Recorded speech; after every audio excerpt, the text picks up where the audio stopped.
നമ്മൾ ചർച്ച ചെയ്യുന്ന വേറൊരു വിഷയമാണ് ഡിഫറെൻറ്റ് സ്കൂൾസ് ഓഫ് ആർട്സ്, വിവിധ കലാവിഭാഗങ്ങൾ. ഗാന്ധാര കലാരീതി, മധുര കലാരീതി ആൻഡ് അമരാവതി ആർട്ട് ഫോംസ്. ഇതിൽ നമുക്ക് ആദ്യം ചർച്ച ചെയ്യാനുള്ളത് Gandhara art, Gandhara school of art, അല്ലെങ്കിൽ ഇതിനെ ഇൻഡോ ഗ്രീക്ക് ആർട്ട് എന്ന് പറയും. ഗാന്ധാര എന്ന് പറയുന്ന ഒരു പ്രദേശം ഇന്ത്യയുടെ വടക്ക് പടിഞ്ഞാറൻ മേഖലയിലാണ് സ്ഥിതി ചെയ്യുന്നത്. ഈ ഒരു പ്രദേശത്തിൽ ഗ്രീക്കുകാർ വരുന്നത്, അലക്സാണ്ടറിൻ്റെ ആക്രമണം ഉണ്ടാകുന്ന സമയത്ത് ഗ്രീക്കുകാർ എത്തുന്നത് ഈ പ്രദേശത്താണ്. പിന്നീട് തിരിച്ചു പോയതിൽ കുറേ ആളുകൾ ഇവിടെ ബാക്ട്രിയയിൽ തങ്ങുന്നുണ്ട്. അത് കഴിഞ്ഞ് സെൻട്രൽ ഏഷ്യയിൽ നിന്ന് കുറേ വിഭാഗങ്ങൾ, ശകന്മാർ, കുഷാനന്മാർ ഈ പ്രദേശത്തിലേക്ക് വരുന്നു.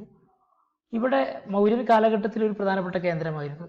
ഇവിടെ വിദേശീയവും തദ്ദേശീയവുമായ ഒരുപാട് സാംസ്കാരികമായ ഒരുപാട് ലക്ഷണങ്ങൾ ഉള്ള ഒരു പ്രദേശമാണ് ഗാന്ധാര. അതുകൊണ്ട് തന്നെ വൈദേശികവും തദ്ദേശീയവുമായ സാംസ്കാരിക രൂപങ്ങൾ അത് അവരുടെ കല, അവരുടെ നിർമ്മാണത്തിലും അത് വളരെ കൃത്യമായി കാണാം. അതുകൊണ്ടാണ് ഇൻഡോ ഗ്രീക്ക് കല ഇവിടെ ആവിർഭവിച്ചത്. കുഷാന കാലഘട്ടത്തിലാണ് അത് ഏറ്റവും നല്ല രൂപത്തിലേക്ക് അത് ഫ്ലറിഷ് ചെയ്യപ്പെടുന്ന ഒരു കാലഘട്ടം, കുഷാന കാലഘട്ടത്തിലാണ്. ദെൻ ഇത് ബുദ്ധിസ്റ്റ് ആർട്ടാണ്, പ്രധാനമായും ഒരു ബുദ്ധ കലാരൂപമാണ്. ബുദ്ധൻ്റെ പ്രതിമകൾ, ശില്പങ്ങൾ, ഇമേജുകളാണ് വ്യാപകമായി ഈ കാലഘട്ടത്തിൽ രൂപീകരിക്കപ്പെടുന്നത്. നമ്മൾ മുന്നേ ചർച്ച ചെയ്താണ്, കുഷാന കാലഘട്ടത്തിൽ മഹായാന ബുദ്ധിസം ആവിർഭവിക്കുമ്പോൾ മഹായാനക്കാർ ബുദ്ധനെ ദൈവമായി ആരാധിക്കുന്നവരാണ്. അതോടൊപ്പം ബുദ്ധൻ്റെ ഐഡൽ വർഷിപ്പ്, വിഗ്രഹാരാധകർ കൂടി ആണ് മഹായാനക്കാർ. അങ്ങനെ മഹായാനിസത്തിൻ്റെ ഒരു വളർച്ചയുടെ ഒരു കാലഘട്ടത്തിൽ തന്നെയാണ്, അതുമായി ബന്ധപ്പെട്ടുകൊണ്ടാണ് ഗാന്ധാര കലാരീതിയും വ്യാപകമായി പുരോഗതിയിലേക്ക് വരുന്നത്. ഗാന്ധാര ഏരിയ നമ്മൾ പറഞ്ഞു. ഗാന്ധാര കലാരൂപത്തിൻ്റെ ഒരു പ്രത്യേകത എന്ന് പറയുന്നത്, ഇതിൽ വളരെ കൃത്യമായിട്ട് ട്രാൻസ്പെറൻറ്റ് ഗാർമെൻറ്റ്സ്, ബുദ്ധൻ ഉപയോഗിച്ചിരുന്ന വസ്ത്രങ്ങൾ, വളരെ നേർത്ത വസ്ത്രങ്ങളൊക്കെ വളരെ കൃത്യമായി ഒരു ഗ്രീക്കോ റോമൻ ശൈലിയിൽ കാണിച്ചിട്ടുണ്ട്. അതുപോലെ തന്നെ മുടിയുടെ, ബുദ്ധൻ്റെ തലയുടെ മുടിയിലെ പ്രത്യേകമായ രീതി, ഇതെല്ലാം ഒരു ഗ്രീക്കോ റോമൻ ശൈലിയാണ്. പിന്നീട് ചിത്രങ്ങൾ ശ്രദ്ധിച്ചാൽ നമുക്ക് മനസ്സിലാവും, ബുദ്ധൻ്റെ ശിരസിൻ്റെ പിൻഭാഗത്തുള്ള ഒരു ഒരു പ്രതലം, ഒരു വൃത്തത്തിലുള്ള ഒരു ഹാലോ പ്രതലമുണ്ട്. അതൊരു ഡിവൈനിറ്റി, ഒരു ദൈവികതയെ കാണിക്കുന്ന ഒരു ചിത്രമാണ്. ഇതെല്ലാം ഗാന്ധാര കലാരീതിയുടെ പ്രത്യേകതകൾ. അതുപോലെ തന്നെ പകുതി അടഞ്ഞ കണ്ണുകൾ ഒരു ദൈവികമായ ഒരു ചിത്രമായിട്ട് ദൈവികതയെ അടയാളപ്പെടുത്തുന്നതിന് വേണ്ടി ഉപയോഗിച്ചതാണ്. ഇങ്ങനെയുള്ള കുറേ പ്രത്യേകതകളാണ് ഗാന്ധാര കലാരൂപത്തിനുള്ളത്.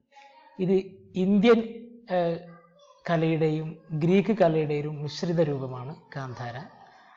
ഇത് പറയപ്പെടുന്നത് Gandhara art is certainly Indian in subject and content. ഉള്ളടക്കം കൊണ്ടും വിഷയം കൊണ്ടും ഇന്ത്യൻ ആണ് ഈ കലാരൂപമെങ്കിലും ഇത് രൂപത്തിലും ഭാവത്തിലും ഹെലനിസ്റ്റിക് ആണ്, അല്ലെങ്കിൽ ഗ്രീക്കാണ്. ഹെലനിസ്റ്റിക് എന്ന് പറഞ്ഞാൽ ഹെലനിക് കൾച്ചറാണ് ഗ്രീക്ക് സംസ്കാരത്തെ വിളിക്കുന്നത്. ഗ്രീക്ക് സംസ്കാരം വ്യാപിപ്പിക്ക പ്രദേശങ്ങളിൽ ഹെലനിസ്റ്റിക് സംസ്കാരം എന്ന് പറയും.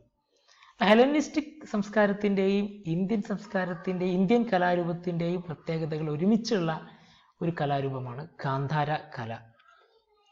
അടുത്തത് മധുര ആർട്ട്, സ്കൂൾ ഓഫ് ആർട്ട്. മധുര ഇന്നത്തെ ഉത്തർപ്രദേശിൻ്റെ ഭാഗമാണ് മധുര. അതോടൊപ്പം ഈ കലാരൂപം സാരനാഥ്, സാഞ്ചി തുടങ്ങിയ പ്രദേശങ്ങളിലും വ്യാപിച്ചിട്ടുണ്ട്.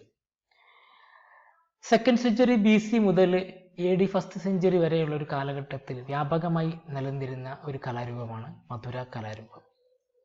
ഇതിൻ്റെ ഒരു പ്രത്യേകത, ഇത് പ്രധാനമായും റെഡ് സാൻഡ്സ്റ്റോണിൽ, ചുവന്ന മണൽക്കല്ലിലാണ് വ്യാപകമായി ശില്പങ്ങൾ കൊത്തിയിരുന്നത്. മറ്റൊരു പ്രത്യേകത, ബുദ്ധൻ്റെ ഇമേജുകൾ മാത്രമായിരുന്നില്ല എന്നാണ്. തുടക്കത്തിൽ ബുദ്ധ ഇമേജുകളാണ് ഉണ്ടാക്കിയിരുന്നത് എങ്കിലും പിന്നീട് ബോധിസത്വന്മാർ, ബുദ്ധമതവുമായി ബന്ധപ്പെട്ട ബോധിസത്വന്മാർ, ജൈന തീർത്ഥങ്കരന്മാരുടെയും ബ്രാഹ്മണ മതവുമായി ബന്ധപ്പെട്ട പല വിഗ്രഹങ്ങളും ഒക്കെ മധുരയിൽ നിർമ്മിക്കപ്പെട്ടിട്ടുണ്ട്. അപ്പം മധുര കല എല്ലാ മതങ്ങളുടെയും ഒരു മിശ്രിതമായ ഒരു സവിശേഷത മധുരയ്ക്കുണ്ട്, മധുരയിലെ കലാരൂപങ്ങൾക്കുണ്ട്. മധുര കലാരൂപത്തിന് പ്രത്യേകതയാണ് ഈ ഭാഗത്ത് ഇത് ഒരു ജൈന തീർത്ഥങ്കരൻ്റെ ശില്പമാണ്. മധുരയിൽ നിർമ്മിച്ചെടുത്ത ഹൈന്ദവ ബ്രാഹ്മണ മതവുമായി ബന്ധപ്പെട്ട ശില്പങ്ങളും ഈ മധുരയിൽ നിർമ്മിച്ചിട്ടുണ്ട്. ബുദ്ധമതവുമായി ബന്ധപ്പെട്ട ഒരു പ്രധാനപ്പെട്ട ഒരു പരിപാവനമായ കേന്ദ്രമാണ് മധുര എങ്കിലും അതോടൊപ്പം തുല്യ പ്രാധാന്യം ഈ പ്രദേശത്തിന് ബ്രാഹ്മണ മതവുമായിട്ടും ജൈനമതവുമായിട്ടും ഒക്കെ ഉണ്ട്. അതുകൊണ്ടാണ് ഇതിൻ്റെ എല്ലാം സ്വാധീനം ഇതിൽ കാണുന്നത്. ഇത് ഗാന്ധാര കലാരീതിയിൽ നിന്നൊരു വ്യത്യസ്തതയുള്ളത് ഇത് തദ്ദേശീയമായ കലാരൂപമാണ്. ഗാന്ധാര വിദേശീയമായ കലാരൂപത്തിൻ്റെയും സ്വാധീനം അതിൽ നമുക്ക് കാണാൻ പറ്റും. ഗാന്ധാരയിൽ മധുര കലാരൂപം ശിവന്റെയും ലക്ഷ്മിയുടെയും ഒക്കെ ബലരാമൻ്റെയും ഒക്കെ ശില്പങ്ങൾ മധുര കലാരൂപത്തിൽ നിർമ്മിച്ചെടുത്തിട്ടുണ്ട്. കുഷാന കാലഘട്ടത്തിൽ വളരെ ഫ്ലറിഷ് ചെയ്തിട്ടുള്ള ഒരു കലാരൂപമാണ് മധുര. മധുര ഇവിടെ ഉത്തർപ്രദേശത്തിൻ്റെ ഭാഗമാണ് മധുര. ഈ പ്രദേശത്താണ് ഇവിടെയും തദ്ദേശീയമായ ഒരുപാട് ഭരണ സംവിധാനങ്ങൾ ഭരണകൂടങ്ങൾ നിലനിന്നിരുന്നൊരു പ്രദേശമാണ്. ഇനി പറയാനുള്ളത് അമരാവതി സ്കൂൾ ഓഫ് ആർട്സ്. താഴെ കാണുന്ന ശതവാഹന പ്രദേശത്തിൻ്റെ ഒരു ഭാഗമാണ് അമരാവതി. ഈ ഭാഗത്ത് ദക്ഷിണേന്ത്യയിൽ ആവിർഭവിച്ച ഒരു കലാരൂപമാണ് അമരാവതി സ്കൂൾ ഓഫ് ആർട്സ്. ബുദ്ധമത ആശയങ്ങളുടെ സ്വാധീന ഫലമായി വ്യാപകമായി ബുദ്ധ ശില്പങ്ങൾ നിർമ്മിച്ച ഒരു കലാരൂപമാണ് അമരാവതി. ഗാന്ധാര കലാരൂപമായിട്ട് കുറച്ച് സമാനതകളുണ്ട്. പ്രധാനമായും ബുദ്ധന്റെ വിഗ്രഹങ്ങൾ വ്യാപകമായി നിർമ്മിച്ചു എന്നതിൻ്റെ അടിസ്ഥാനത്തിൽ.